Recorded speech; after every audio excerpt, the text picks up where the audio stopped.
पूर्व कैबिनेट मंत्री और समाजवादी पार्टी के विधायक शाहिद मंजूर साहब हमारे साथ हैं, उन्हीं से हम बात कर लेते हैं। शाहिद मंजूर साहब, संभल हिंसा को किस नज़रिए से देखते हैं आप? ये सरकार द्वारा प्रायोजित है और जो सरकार ये कहती थी कि हम दंगा मुक्त और दंगा विहीन है, पूरे प्रदेश में दंगों का माहौल सरकार खुद ही बना रही है। ये भी उन्हीं का बनाया हुआ। जो लोग संविधान से हटके, हाई कोर्ट सुप्रीम कोर्ट के आदेश से हटके, यहाँ की परंपराओं से हटके जो लोग भी कोई नया काम करना चाहते हैं तो उनको सरकार को प्रतिबंध लगाना चाहिए। जो काम हो वो सरकार के थ्रू होना चाहिए, ना कि वो इंडिविजुअल किसी को बात करने के लिए मौका दे दिया जाए।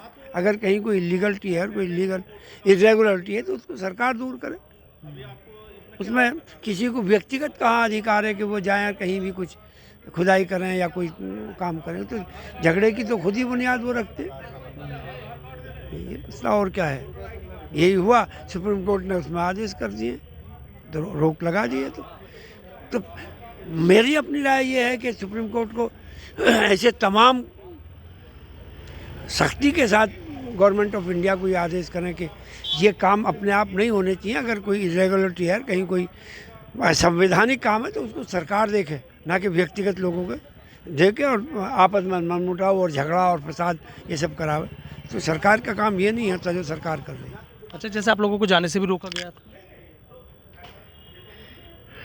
यहाँ, मैंने इमरजेंसी का दौर देखा।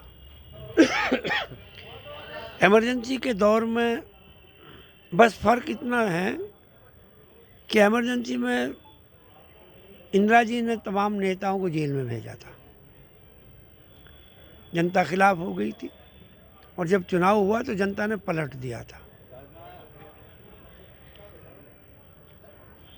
सरकार को जो कुछ बदला लेना है, जो कुछ करना है, जो कुछ रोक लगानी है, वो हम लोगों पे लगाए, नेताओं पे लगाए, पार्टियों पे लगाए। जनता को दुखी ना करे। सरकार जनता को दुखी कर रही है।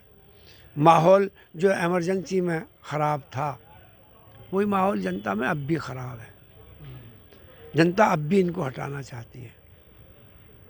और कुछ नेता हैं, कुछ वोट कटू नेता हैं, वो आ जाते हैं, ये सब अंदर चले जाएं इकट्ठे होकर। तो जनता तो चाहती है कि इनको हटा दें, ये हट भी जाएंगे। किसकी तरफ इशारा किया आपने? वोट कटो नेता जो बता रहे हैं, जितने लोग फालतू फंड के करते हैं, हम लोग यहाँ विरोध में हैं, मुख्य विपक्षी दल हैं, हम ही लोग टक्कर ले सकते हैं। बाकी तो सब हमारे खिलाफ वोट काटते हैं, और क्या है। डिप्टी सीएम आए थे केशव प्रसाद मौर्य, उनका सीधा ये कहना कि जो संभल हिंसा है वो समाजवादी पार्टी की देन है, बौखला गए हैं, समाजवादी पार्टी हो जाएगी। अब वो उनकी आपस की हताशा और निराशा है तो बहुत कुछ, वो नाम भी बड़ा है, क्योंकि मुझे लगता है कि सरकार ने कोई अधिकार उनको दे नहीं रखे अलावा बोलने के। बोलने का अधिकार उनके पास है तो वो जो चाहें सो बोलें, उसमें कोई दिक्कत की बात नहीं। दिल्ली में जो किसान आंदोलन, उस पर फिर एक बार किसान आंदोलन की हुंकार भरी गई। अब ये बात मीडिया देखे, सोचे कि आखिर किसान इतने दिन के बाद में दोबारा फिर क्यों मैदान पे आ गया, क्या कमी रह गई, क्या उन्होंने वादा किया था वो वादे पूरे किए या नहीं किए। और अगर लोकल देखा जाए तो बिजली की समस्या, पानी की समस्या, गन्ने की समस्या, गन्ने के रेट की समस्या, गन्ना किसान का डल रहा, आज तक पर्ची पर रेट नहीं पड़े। रेट बढ़ने की बात तो अलग है, अभी तो रेट पर्ची पर डल ही नहीं रहे। तो ये सब हैं, सारी समस्याएं हैं किसान आंदोलन से। सीधा मसला ये है कि सरकार मस्त है और किसान मजदूर पस्त है। ठीक है, बहुत बहुत शुक्रिया। तो देखिए, समाजवादी पार्टी के विधायक हैं शाहिद मंजूर साहब, किस तरीके से सरकार पर हमलावर नज़र आ रहे हैं।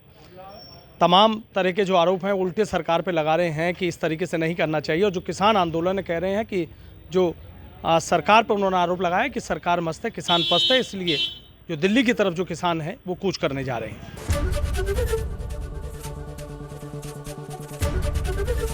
एबीपी गंगा, खबर आपकी, जुबान आपकी।